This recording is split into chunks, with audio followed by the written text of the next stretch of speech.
सरसों का साग और मक्के की रोटी अगर सर्दियों में खाने को मिल जाए तो समझो मजा ही आ जाता है। लेकिन इसको घर में बनाना बहुत ट्रिकी होता है।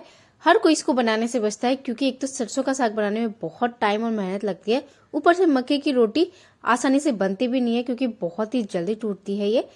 लेकिन आज मैं आपको एक ऐसा तरीका बताऊंगी जिसकी वजह से आप ये दोनों चीजें बहुत ही आसानी से घर पे ही बना पाएंगे। तो यहाँ पे मैंने ले लिया है साग, यानी कि सरसों का साग, थोड़ा सा पालक और बथुआ। तो सरसों का साग आपको बिल्कुल कच्चा लेना है इस तरह से, और मोटे मोटे डंठल बिल्कुल भी नहीं होने चाहिए, सिर्फ पत्तियां और जो कोमल कोमल उनके डंठल होते हैं वो ही हमें यहाँ पे लेने हैं। साथ में हम पालक ले लेंगे और ये बथुआ है। इन तीनों को मिलाकर ही सरसों का साग बनता है। तो क्वांटिटी आपको ऐसी लेनी है, जैसे अगर आप सरसों का साग ले रहे हैं तो उसका आधा आपको पालक लेना है और पालक का आधा आपको बाथू लेना है, यानी कि बथुआ लेना है। इतने ही रेशो में ये तीनों चीजें आती हैं। तो सबसे ज्यादा आपको सरसों का साग लेना है क्योंकि बथुआ में थोड़ी सी कड़वाहट होती है, सरसों का टेस्ट भी थोड़ा सा ऐसा ही होता है, इसलिए बथुआ बहुत कम क्वांटिटी में लिया जाता है। तो इन सारी पत्तियों को मैंने अच्छे से वॉश कर लिया है 2-3 बार, क्योंकि लीफी जो वेजिटेबल होती है उनमें बहुत सारी मिट्टी होती है। तो धो लीजिए आप पहले, उसके बाद काटना है। तो यहाँ पे मैंने इन्हें धो लिया है और अब हम इन्हें कट करेंगे। तो एक बड़ा सा बर्तन ले लीजिए और अब इसको करना है चॉप। तो हम इसे रफली चॉप करेंगे, लेकिन आपको यहाँ पे जो वेजिटेबल्स हैं वो बिल्कुल बारीक बारीक कट करनी है ताकि साग एकदम घुला घुला और मैशी बन सके। तो यहाँ पे आप देख सकते हो मैं बिल्कुल बारीक बारीक चॉप कर रही हूँ इसको।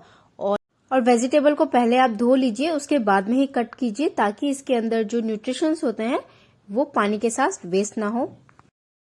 तो यहाँ पे मैंने सारी वेजिटेबल को काट लिया है और क्वांटिटी में ये तीनों सब्जियां मिलाकर आधा किलो थी, यानी कि 500 ग्राम के करीब थी।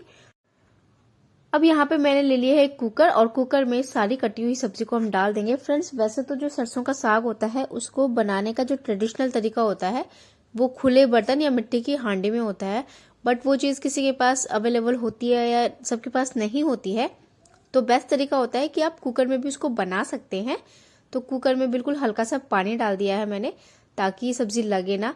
वैसे तो वेजिटेबल्स में काफी पानी होता है, स्पेशली लीफी वेजिटेबल्स में, तो बिल्कुल थोड़ा सा पानी डाला है मैंने, लगभग 3-4 चम्मच ही। और अभी हम कुकर का ढक्कन नहीं लगाएंगे, पहले हम सब्जी को थोड़ा भाप के साथ बैठने देंगे। जैसे जैसे ये सब्जी भाप के साथ कम होती जाएगी उसके बाद हम कुकर का ढक्कन लगाएंगे। तो अभी ये पकेगी, पकते पकते लीफी वेजिटेबल्स होती है उसकी क्वांटिटी कम होती चली जाती है। तो आप देख सकते हो धुआं निकलने लगा है और ये बैठ गई है काफी हद तक। पहले आधा कुकर था, अब ये बिल्कुल बॉटम में आ गई है और बिल्कुल थोड़ी सी हो गई थी मेरी सब्जी। तो अब यहाँ पे हम डाल देंगे इसमें थोड़ा सा नमक। वैसे तो नमक होता है लीफी वेजिटेबल्स में, बट आपको यहाँ पे थोड़ा सा नमक डालना है ताकि ये अच्छे से पक जाए, सॉफ्ट हो जाए। इसको एक बार मिक्स कर देंगे अच्छे से और अब इसका ढक्कन लगा के हमें सिर्फ 2 विसल ले लेनी है क्योंकि हमने सब्जियों को पहले ही हल्का सा बॉईल कर लिया है। और ये आ गई है दूसरी विसल भी। तो चलिए अब सीटी निकलने का इंतजार करते हैं हम। और यहाँ पे मैंने कुकर खोल के देख लिया है, तो आप देख सकते हैं हमारी जो सब्जी है वो कितनी सी रह गई है भाजी हमारी। तो मैंने आधी किलो ली थी। अगर आपके मेंबर्स खाने वाले ज्यादा हैं या फिर ज्यादा क्वांटिटी में पसंद करते हैं आप खाना, तो आप थोड़ा सा ज्यादा सब्जियां लीजिए। तो अब इसे इस तरह से पाव भाजी मैशर से या फिर जो छाछ भिगोने की बिलोना होता है उससे आपको इस तरह से मथना है इसको, क्योंकि पत्तियों के जो मोटे मोटे बीच बीच में जो डंठल रह जाते हैं थोड़े बहुत, उन्हें मैश करना होता है। साथ में ये जो सब्जी होती है वो बिल्कुल घुटी हुई होती है, तो इस तरह से हमें उसको घोटना पड़ता है। और आपको यहाँ पे गैस की फ्लेम ऑन रखनी है। बीच बीच में 2 से 5 मिनट के बीच बीच में आप इसको घोटते रहिए, चलाते रहिए, घोटते रहिए। ऐसे प्रोसेस आपको कम से कम 20 मिनट तक करनी है, जब तक कि इस साग का टेक्सचर बिल्कुल घुटा घुटा और एकदम मिला जुला नहीं हो जाता। तो आप देख सकते हो थोड़ी देर में ये काफी अच्छे से मैशी हो गया है। अभी मैं इसको कम से कम 10-15 मिनट के लिए और इसी तरह से ऑन फ्लेम पर घोटूंगी। साग जब आपका आधा घुट जाए तब हम इसमें डालेंगे एक मैजिकल चीज, और ये है मक्के का आटा, यानी कि मेज फ्लावर, कॉर्नफ्लावर नहीं, मेज फ्लावर, जो मक्की का आटा होता है, इसको मिलाएंगे। मक्के का आटा डालना इसमें बहुत जरूरी होता है, उसकी वजह से इसके अंदर एक थिकनेस आती है और जो साग है उसका टेस्ट भी बढ़ता है। लेकिन अगर आपके पास मक्के का आटा नहीं है तो आप बेसन भी ले सकते हैं, लेकिन बेसन को आपको भून के लेना है। बट मक्के का आटा मिल जाए तो बहुत ही अच्छी बात है, कहीं भी किसी भी चक्की पे या स्टोर पे आपको मिल जाएगा इजीली। इसको अच्छे से मिक्स करते रहना है। फ्रेंड्स, सरसों के साग में जो सबसे इम्पोर्टेंट और सबसे ज्यादा काम करने वाला होता है वो यही होता है कि आपको साग को लगातार घोटते रहना है। और जो मक्के का आटा है वो भी आपको थोड़ा थोड़ा डालना है, वरना इसमें गुठलियां पड़ जाएंगी। और ये देखिए कितना सूखा सूखा हो गया मक्के का आटा डालते ही। तो मैंने यहाँ पे थोड़ा सा मक्के का आटा और डाला है और थोड़ा सा पानी भी डाला था मैंने। और जब भी आप पानी डालें तो गर्म पानी का यूज करें और इस तरह से इसको चलाते रहें। 15 से 20 मिनट इसी तरह घोटने के बाद में इसका टेक्सचर बिल्कुल वैसा हो जाता है जैसे साग का होता है। ये देखिए कितना घुला घुला हो गया है, अच्छे से सारा जो भी मोटा मोटा साग था या उसके डंठल थे सारा घुल गया है। और आपको अभी और इसको मैश करना है, तो कम से कम 20 मिनट तो आपको इसको इसी तरह से घोटना है, तभी इसमें वो साग वाला टेस्ट और टेक्सचर आएगा। अब यहाँ पे मैंने चढ़ा दी कढ़ाई, क्योंकि हम लगाएंगे अब तड़का।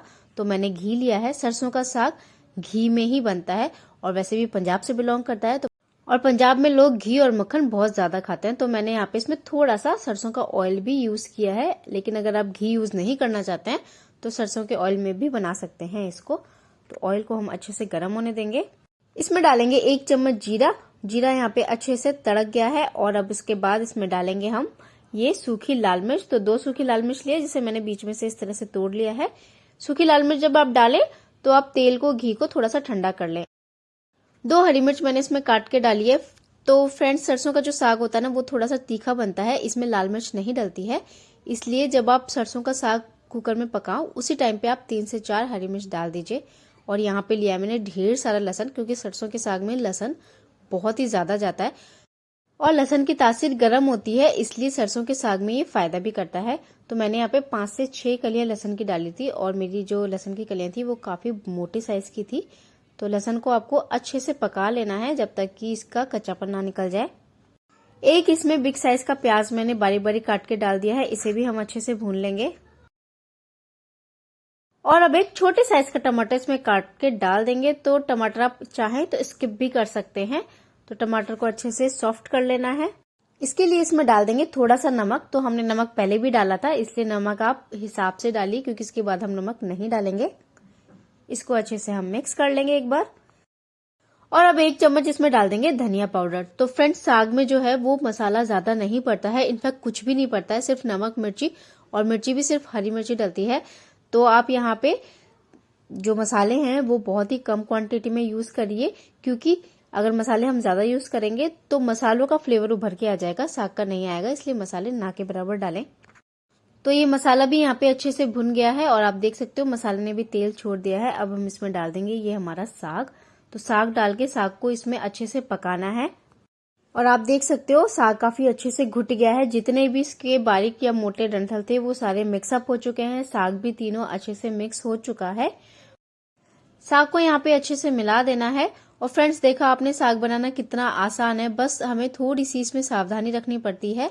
जब आटा मिलाते हैं हम मक्के का तो थोड़ा थोड़ा मिलाएं ताकि इसमें लम्स ना पड़े। इसके अलावा इसमें और कोई भी ऐसी चीज नहीं है कि साग बनाने में हमें बहुत ज्यादा मेहनत दिक्कत आती हो। तो यहाँ पे साग अच्छे से मिक्सअप हो चुका है और अभी ये काफी थिक लग रहा है मुझे, तो इसमें मैं डालूंगी थोड़ा सा पानी। तो यहाँ पे कुकर में जो साग लगा था उसको धो के मैंने पानी इसमें डाल दिया है और मैंने यहाँ पे थोड़ा सा हल्का गुनगुना पानी का यूज किया है। गुनगुना पानी यूज करने से क्या होता है ना कि कुकिंग प्रोसेस भी नहीं रुकती है हमारी सब्जी की, और जो साग का जो टेस्ट है वो भी बरकरार रहता है। और पानी डालने के बाद में साग की जो कंसिस्टेंसी है वो भी एकदम परफेक्ट हो गई है। तो साग इसी तरह का बनता है। ये देखिए काफी ज्यादा थिक नहीं होता है, हल्का सा इसी तरह का होता है ये।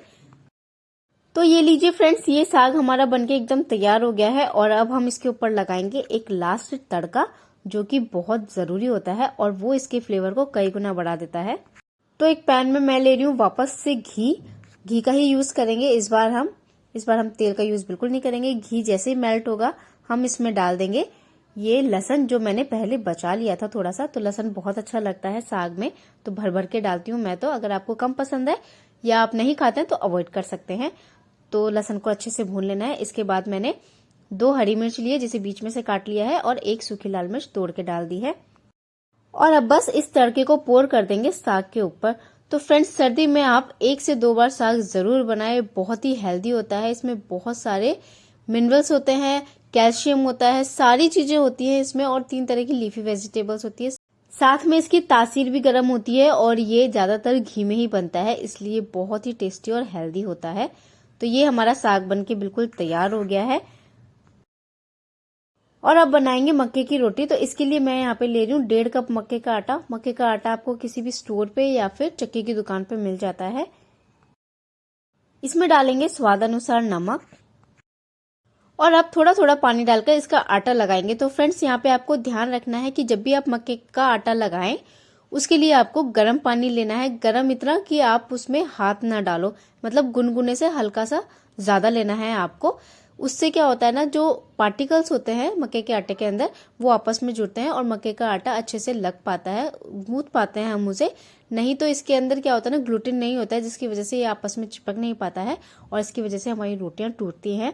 इसलिए जब भी आप मक्के का आटा लगाएं, गुनगुना पानी या फिर थोड़ा सा गर्म पानी लें और उसी से आटा लगाएं। और आटा यहाँ पे आपको इसका बिल्कुल सॉफ्ट लगाना है, नहीं तो क्या होगा ना, बाद में आटा पानी ऑब्जर्व कर लेगा और जो आटा है वो सूखा सूखा हो जाएगा और जिसकी वजह से रोटियां टूटेंगी। तो आप देख सकते हो अभी ये आटा बिल्कुल भी आपस में चिपक नहीं रहा है, टूट रहा है इसको तोड़ने पर आसानी से। तो इसमें पानी की कमी है, तो थोड़ा सा पानी मैं यहाँ पे और डाल के इसको अच्छे से गूंथ लूंगी और ये बिल्कुल सॉफ्ट हो जाएगा। तो फ्रेंड्स, आप देख सकते हो आटा हमारे यहाँ पे लग के बिल्कुल तैयार हो गया है और इसमें कहीं कोई क्रैक्स नहीं है। तो चलिए अब इसकी रोटियां बनाना शुरू करते हैं। तो मैंने एक थोड़ा मीडियम साइज का पेड़ा ले लिया है और अब इसे बेलेंगे बिल्कुल हल्के हल्के हाथों से। चाहे तो आप थोड़ा सा सूखा आटा लगा सकते हैं, लेकिन आप देख सकते हैं रोटी हमारी कहीं भी चिपक नहीं रही है और ना ही टूट रही है, जबकि मैं इसे बार बार उठा रही हूँ। तो फ्रेंड्स, आप देख सकते हैं कितनी आसानी से हम ये मक्के की रोटी बना पा रहे हैं। और बहुत ज्यादा पतली नहीं करनी है, हल्की सी थिक रखनी है नॉर्मल रोटी से। और किनारों पर से जो रोटी फटती है उसे बस आप जरा सा उंगली से इस तरह से कर दीजिए, दबा दीजिए, तो ये बिल्कुल परफेक्ट रोटी बन जाएगी। ये देखिए। तो चलिए अब इसे सेक लेते हैं। और रोटी हमारी कहीं से भी टूटी नहीं है बिल्कुल भी। तो मैंने तवा पहले से ही गर्म करने के लिए रख दिया था और गरम गरम तवे पर आप इस रोटी को रख दीजिए और अब हम इसे सेकेंगे। नीचे की तरफ से सिक जाएगी तो हम इसे पलट के भी सेक लेंगे और उसके बाद हम इसे तवे पे नहीं बल्कि डायरेक्ट फ्लेम के ऊपर सेकेंगे, क्योंकि जो मक्के की रोटी होती है वो एकदम कड़क कड़क ही अच्छी लगती है, सॉफ्ट बिल्कुल भी अच्छी नहीं लगती है। और आप देख सकते हैं बहुत ही अच्छे से कलर आया है इसमें, बहुत ही अच्छे से सिकाई हुई है। और ये दूसरी तरफ भी आप देख सकते हैं। दोनों तरफ से थोड़ी थोड़ी सिक जाने पर हम इसे डायरेक्ट फ्लेम के ऊपर सेकेंगे, जैसे हम नॉर्मली गेहूं के आटे की जो रोटियां होती है उसको सेकते हैं।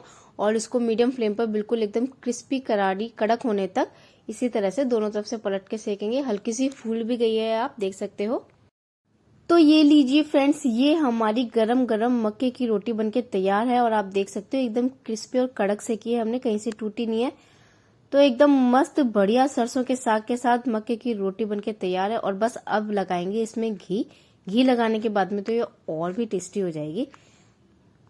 और ये हमारी मक्के दी रोटी ते सरसों का साग बनके तैयार है और पूरी पंजाबी थाली हमारी यहाँ पे एकदम तैयार कर दी है मैंने। बट कुछ कमी लग रही है मुझे। अरे भाई, मैंने साग के ऊपर मक्खन तो डाला ही नहीं। मक्खन तो है नहीं तो चलो घी ही डाल देते हैं। और ये एकदम परफेक्ट थाली बनके तैयार है, बस लस्सी की कमी है। तो फ्रेंड्स, देखा आपने, मक्के की रोटी और सरसों का साग बनाना इतना भी मुश्किल नहीं है। सरसों का साग बनाना बिल्कुल आसान है, लेकिन मक्के की रोटी बनाने में हमें थोड़ा सा सावधानी बरतनी पड़ेगी। ये कि आपको आटा सिर्फ गर्म पानी से लगाना है और आटा थोड़ा सा सॉफ्ट लगाना है, ताकि वो सूखे नहीं जब हम रोटियां उसकी बनाएं। तो आप भी एक बार जरूर ट्राई कीजिएगा। इसी मेथड से बनाना बहुत ही आसान लगेगा आपको। एक बार इस रेसिपी को जरूर ट्राई कीजिएगा। बहुत ही हेल्दी कॉम्बो है और खाने में भी बहुत ही टेस्टी लगती है। तो आई होप यू गाइस, आपको मेरी आज की रेसिपी पसंद आई होगी। अगर पसंद आई है तो प्लीज मेरे चैनल को सब्सक्राइब और वीडियो को लाइक शेयर कमेंट करना बिल्कुल भी ना भूलिएगा। और अगर आप चाहें तो मुझे इंस्टाग्राम पे फॉलो कर सकते हैं। मेरी इंस्टाग्राम की आईडी मैं डिस्क्रिप्शन बॉक्स में डाल दूंगी, आप वहां से मुझे फॉलो कर सकते हैं। तो मैं आपसे मिलती हूँ नेक्स्ट वीडियो में ऐसी अमेजिंग सी रेसिपी के साथ। तब तक के लिए गुड बाय।